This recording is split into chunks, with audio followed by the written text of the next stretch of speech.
দর্শক, প্রধানমন্ত্রীর সফর নিয়ে আরো জানাতে কিশোরগঞ্জ থেকে যুক্ত হচ্ছেন সহকর্মী ফররুখ বাবু ও তোফায়েল আহমেদ। শুরুতেই যাচ্ছি বাবুর কাছে। বাবু, প্রধানমন্ত্রীর সফর নিয়ে কি কি তথ্য আছে আপনার কাছে, জানাবেন। নাবিলা, আপনাকে জানিয়ে রাখি যে জাতীয় মৎস্য পক্ষ উপলক্ষে প্রধানমন্ত্রী তারেক রহমান তিনি ইতিমধ্যে ঢাকা ত্যাগ করেছেন। তিনি কিশোরগঞ্জের পথে রয়েছেন এবং এখানে এসে তিনি বাংলাদেশের যে আগামী 15 দিনের জন্য জাতীয় মৎস্য পক্ষ ঘোষণা করবেন এবং এবারের প্রতিপাদ্য রূপালী মৎস্য স্বনির্ভর দেশ। সবার আগে বাংলাদেশ এই প্রতিপাদ্যকে সামনে রেখে আসলে যে দেশের মৎস্য খাতের যে জিডিপির যে আপনাকে জানিয়ে রাখি যে দেশের জিডিপিতে 2.58% প্রভাব বিস্তার করে রেখেছে মৎস্য খাত। সেই মৎস্য খাতকে আরও সামনের দিকে এগিয়ে নিতে এবং স্বনির্ভর বাংলাদেশ গড়ে তোলার জন্য এবং কর্মসংস্থানের পাশাপাশি দেশের অর্থনৈতিক চাকাকে গ্রামীণ পর্যায়ে আরও শক্তিশালী করার জন্য সরকার প্রধান তিনি পরিকল্পনা নিচ্ছেন এবং তার নির্বাচনী ইশতেহারে যে ঘোষণা রয়েছে সেই ঘোষণা অনুযায়ী তিনি আসলে সেই পরিকল্পনা বাস্তবায়নের লক্ষ্যে এখানে আসছেন এবং এখান থেকে তিনি হচ্ছে যে তার মৎস্য পক্ষ ঘোষণা করবেন এবং পরবর্তীতে এখানে আসলে যারা মৎস্য খাতে যে অবদান রেখেছে সে সকল প্রতিষ্ঠান এবং সেই ব্যক্তিদেরকে তিনি স্বর্ণপদক উপহার দিবেন এবং সেই সাথে আসলে যে মৎস্য খাতে যে দেশের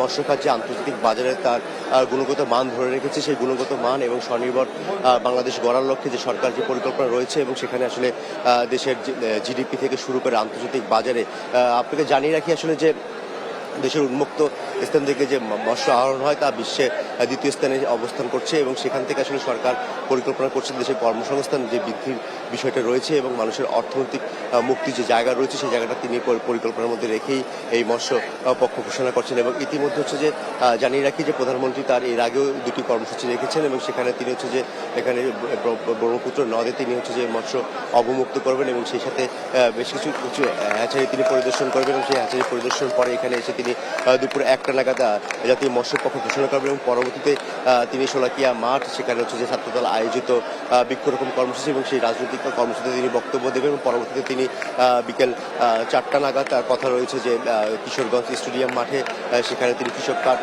কৃষি কার্ড এবং ফ্যামিলি কার্ড বিতরণের যে কার্যক্রম সরকার তার প্রতিশ্রুতি নিজে বাস্তবায়ন করেছেন সেই তারই অংশ হিসেবে সেই ধারাবাহিকতা রক্ষা করবেন তিনি এখানে।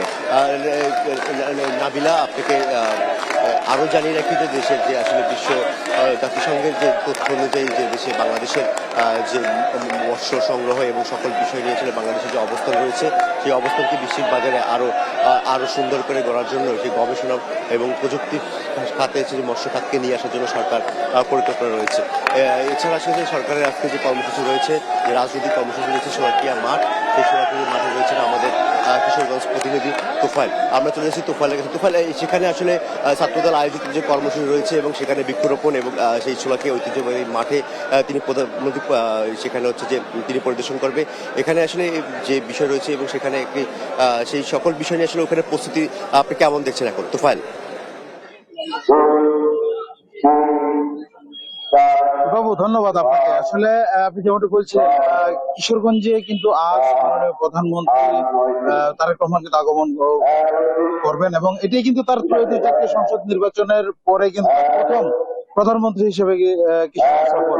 এবং এই সফরকে ঘিরে কিন্তু কিশোরগঞ্জের যে শহরের যে নেতাকর্মীরা রয়েছে তাদের মধ্যে কিন্তু একটা উৎসবের আমেজ বিরাজ করছে। এখন আমি যেখানে দাঁড়িয়ে আছি কিশোরগঞ্জের যে শোলাকিয়া মাঠ, এই শোলাকিয়া মাঠে কিন্তু তার তিনি বেশ কিছু উন্নয়ন প্রকল্পের উদ্বোধন করবেন এবং এখানে কিন্তু যে বিভিন্ন উন্নয়ন প্রকল্প ভিত্তিপ্রস্তর স্থাপন সহ জেলা ছাত্রদল কর্তৃক একটি বৃক্ষরোপণ কর্মসূচি কিন্তু এই শোলাকিয়া মাঠে অনুষ্ঠিত হবে এবং এখানেই কিন্তু এই বৃক্ষরোপণ কর্মসূচির তিনি অংশগ্রহণ করবেন। এবং আসলে একটা বিষয় যদি জানিয়ে রাখি, তার এই আগমনকে ঘিরে কিন্তু জেলাতে মানুষের মাঝে কিন্তু বিভিন্ন প্রত্যাশার কথা আসলে আমাদেরকে জানিয়েছে যে তার এই আগমনকে ঘিরে কিশোরগঞ্জের বেশ কিছু সমস্যা রয়েছে, চিকিৎসা, শিক্ষা এবং যোগাযোগ খাতের বেশ কিছু সমস্যার সমাধানে তার এই আগমন কিন্তু ভূমিকা রাখবে বলে জানিয়েছেন। এবং আসলে এখানকার স্থানীয়দের সাথে কথা বলে আসলে যেটি আমি জানতে পেরেছি, তারা আসলে যেমনটি বলছেন, কিশোরগঞ্জ থেকে ঢাকা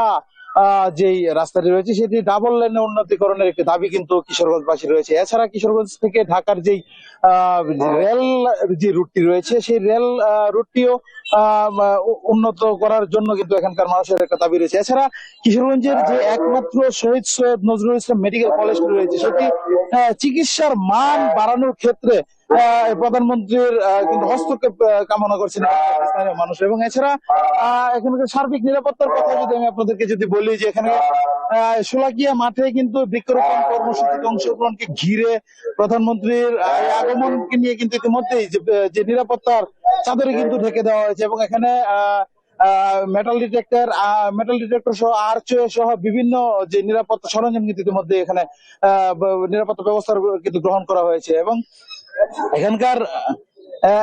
এখানকার যে এখান থেকেই কিন্তু এই দুপুর 2:30টায় কিন্তু এখানে শোলাকিয়াতে তার বৃক্ষরোপণ কর্মসূচিতে এবং উন্নয়ন প্রকল্প যে অনুষ্ঠানটি রয়েছে সেই অনুষ্ঠানে যোগদানের কথা রয়েছে। এবং এখান থেকে কিন্তু মধ্যাহ্ন বিরতির শেষে যে কিশোরগঞ্জের ঐতিহাসিক যে পুরাতন স্টেডিয়ামটি রয়েছে সেখানে কিন্তু ফ্যামিলি কার্ড বিতরণ করবেন। এবং সেখান থেকেই কিন্তু ফ্যামিলি কার্ড বিতরণ এবং মুয়াজ্জিন ইমামদের মধ্যে ভাতা দেওয়ার মাধ্যমে তিনি আজকের এই অনুষ্ঠান এখান থেকে শেষ করবেন। এবং সন্ধ্যা 6টায় কিশোরগঞ্জ থেকে তিনি ঢাকার উদ্দেশ্যে ফিরে যাবেন বলে কথা রয়েছে। তো এই ছিল আমার কাছে কিশোরগঞ্জের শোলাকিয়া থেকে সবশেষ তথ্য। তোফায়েল এবং বাবু, ধন্যবাদ আপনাদেরকে।